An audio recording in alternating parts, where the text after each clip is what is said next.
সেই গেস্ট তো তোমারও চেনা না, তোমার সঙ্গে জড়িয়েছিল এতদিন, সেই জন্যই বলেছি। এখন তো আর জড়িয়ে নেই। শোনো, আমি তোমাদের মতো ইনহিউম্যান হতে পারবো না। গুড্ডিকে এই অনুষ্ঠানে আমি নেমন্তন্ন করতে পারবো না। কেন বলো তো বাপি? তুমি এই কথাটা বারবার কেন বলো? মানে তোমার কি মনে হয় অনুজের প্রতি গুড্ডির কোনো ফিলিংস ছিল? আই এম টেলিং ইউ বাপি, যদি ফিলিংস থাকতো না অনুজের প্রতি, তাহলে এত সহজে কিন্তু অনুজকে ছেড়ে চলে যেতে পারতো না। আর তাছাড়া গুড্ডি তো বারবারই বলতো যে অনুজ নাকি গুড্ডির যোগ্য নয়। অনুজকে কি ও কম অপমান করেছে নাকি? এই বিয়েটা নিয়ে কি ও কম ভোকাল হয়েছে নাকি? ও বারবার বুঝিয়ে দিয়েছে, বলেছে যে অনুজ ওর কতটা অপছন্দের ছিল। আমার তো মনে হয় যে গুড্ডিকে এই বিয়েটাতে ইনভাইট করা উচিত। তাহলে আমাদের বিয়েটা যদি মানে গুড্ডি সামনে থেকে দেখে, তাহলে খুব সহজেই এই বিয়েটা থেকে ওর পুরনো স্মৃতিগুলো থেকে বেরোতে পারবে আর খুব সহজেই নতুন জীবনে মুভ অন করতে পারবে। তবুও সেন্সিটিভ ইস্যু, তাই মা তোমাকে জিজ্ঞেস করছে।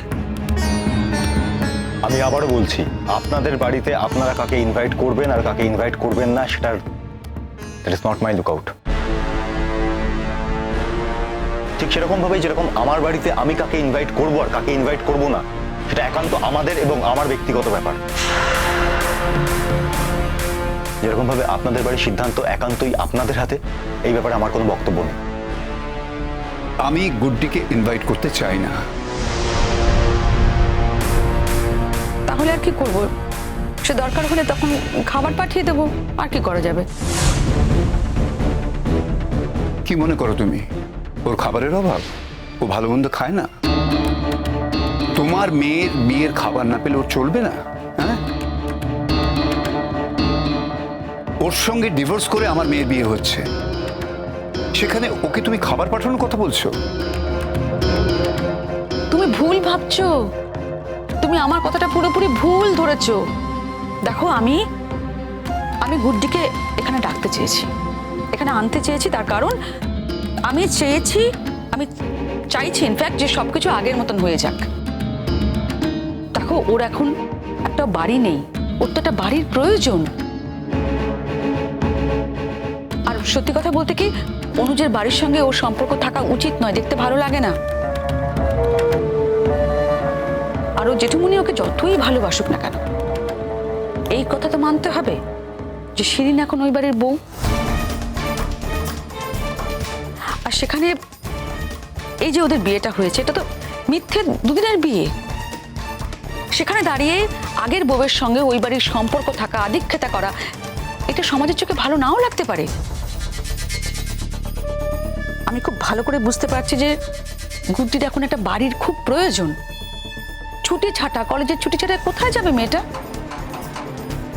আর শিরিনের বিয়ে হয়ে গেলে আমাদের বাড়িতে পুরো ফাঁকা পড়ে থাকবে।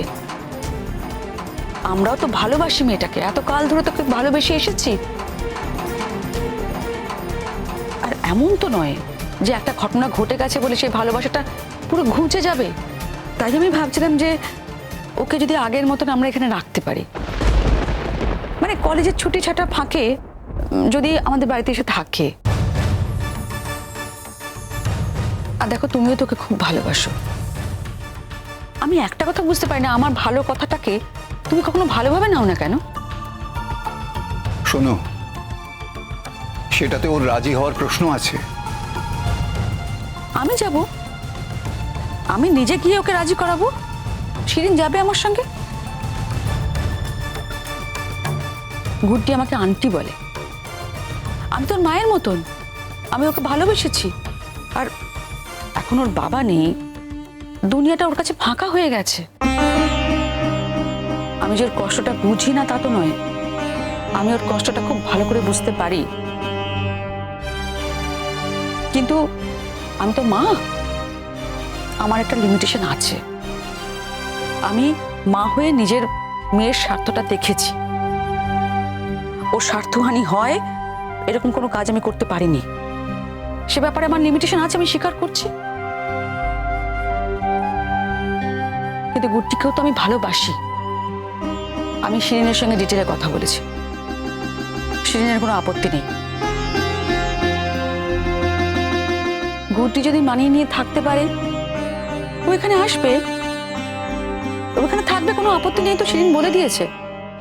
গুড্ডি যদি আসে তাহলে শিরিনের কোনো আপত্তি থাকবে না। তাই আমি ভাবছিলাম আমি আর শিরিন যাব, ওকে গিয়ে নিয়ে আসবো। আচ্ছা, আমার সামনে এই কথাগুলো কেন বারবার বলছেন বলুন তো? আমি তো বারবার বলছি এটা আপনাদের ফ্যামিলির একান্ত ব্যক্তিগত ব্যাপার, আমাকে প্লিজ জড়াবেন না এর মাঝখানে। আচ্ছা অনুজ, মা তোমাকে ঠিক কোথায় জড়ালো বলো তো? মা একটা কথা বললো, তুমি একটা কথা বলেছো, মিটে গেছে। আর তাছাড়া একটা আলোচনা হচ্ছিল, এটা সেটারই কন্টিনিউয়েশন। তুমি এভাবে রিয়্যাক্ট কেন করছো? না না, আমি রিয়াক্ট করছি না। এনিওয়ে, যাই হোক, তুমি আমাকে একটা আর্জেন্টলি কল করে এখানে ডেকে এনেছো, ফাইন। দেখো শিরিন, আমি খুবই খুশি তুমি একটা চাকরি পেয়েছো, আমার খুবই ভালো লেগেছে। কিন্তু আমাকে এবার বেরোতে হবে। আমি অফিসে বলেছি একটা এমার্জেন্সি কল আছে, আমার এখন একটা রাউন্ড বাকি আছে, আমি বেরোবো এবার। এ বাবা, দেখো দেখি আবার যেতে হবে? হ্যাঁ আঙ্কেল, আমাকে তো আর একবার যেতেই হবে। আসলে আমি তো জানতাম না এই, আর তাছাড়াও পরশুদিন থেকে তো এমনি অফ নিচ্ছি, তো অনেকগুলো পেন্ডিং কাজ পড়ে আছে, সেগুলো সব কমপ্লিট করতে হবে। বাদ দিন। Shirin, again congratulation. সত্যি তুমি যদি আমাকে একটু আগে থেকে কিছু জানাতে, অ্যাটলিস্ট একটা ফুল তো নিয়ে আসতাম। আর এই ছাড়া আমাদের মধ্যে বোধহয় না আর কোনো দরকারি কথা এখন বাকি আছে, রাইট? তুমি আমার সাথে তো ফর্মালিটি কেন করছো বলো তো? প্লিজ, এত ফর্মাল বিহেভ করার কোনো দরকার নেই। মানে আমি তোমার উড বি ওয়াইফ। শিরিন, এখন উঠবি কেন বলছো? আজ বাদে কাল বিয়ে, এখনো কেন উঠবি? এখন তো ধরতে গেলে তুমি বউই। আশীর্বাদ টাশীর্বাদ সব হয়ে গেছে, তো বউ ছাড়া আর কি? এনিওয়ে শিরিন, যদি আমার কোনো কথায় তোমার খারাপ লেগে থাকে, আই এম সরি। আমি আসি এবার। আমি যদি সত্যি জানতাম যে তোমাকে আবার ফিরতে হবে অফিসের কাছে, তাহলে আমি তোমাকে ডাকতাম না। খুব হেক্টিক হয়ে গেল না তোমার? না না, হেক্টিকের কিছু নেই। তুমি যদি ফোন করে আগে থেকে বলতে তাহলে ভালো হতো, কাজবাজগুলো সেরে একবারে আসতে পারতাম। যাই হোক, আজকে খুব ভালো দিন, তুমি চাকরি পেয়েছো, আমরা সবাই মিলে আজকে সেলিব্রেট করব। তুমি কিন্তু আমার সাথে ভীষণ ফর্মালি কথা বলছো অনুজ। আরে না না, এর মধ্যে ফর্মালিটি কি আছে? এত ভালো একটা দিন, তুমি একটা চাকরি পেয়েছো, আমরা সবাই একটু সেলিব্রেট করতে পারি না? না না অনুজ, এখন কোনো সেলিব্রেশনের দরকারই নেই। দেখো, আইবুড়ো ভাত আসছে, আইবুড়ো ভাতে তোমরা দুজনেই একদম বিজি থাকবে, তারপরেই তো বিয়ে। তো এখন কোনো সেলিব্রেশন নয়, যা সেলিব্রেশন সব বিয়ের পরে হবে, ঠিক আছে? আচ্ছা, তুমি তো কিছু খেলে না, তোমার জন্য একটু শরবত করে দিই? না না না না, আন্টি আন্টি শুনুন, আমি এখন খুবই ব্যস্ত আছি, আমাকে এক্ষুনি বেরোতে হবে, ঠিক আছে? আপনার এই শরবতটা ডিউ রইল, অন্যদিন হবে। আসছি আমি।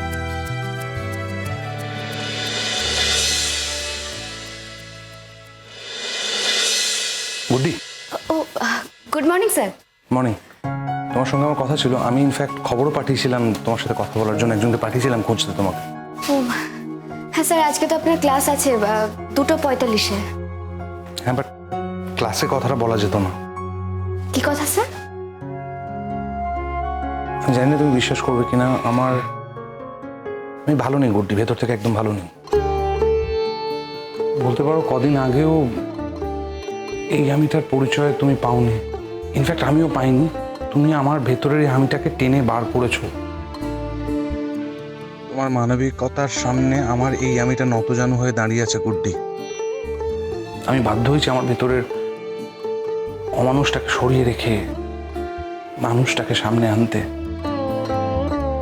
গুড্ডি, আমি চাইনি এই ঘটনাটা ঘটুক, কিন্তু আমি না চেয়েও আটকাতে পারিনি ঘটনাটা ঘটা থেকে। ইনফ্যাক্ট আমরা কেউই চাইনি। কালকের ব্যাপারটা থাক না, যেটা আমি নিজে থেকে বলতে চাইছি না, আপনারা সবাই মিলে কেন খুঁচিয়ে ঘা করছেন?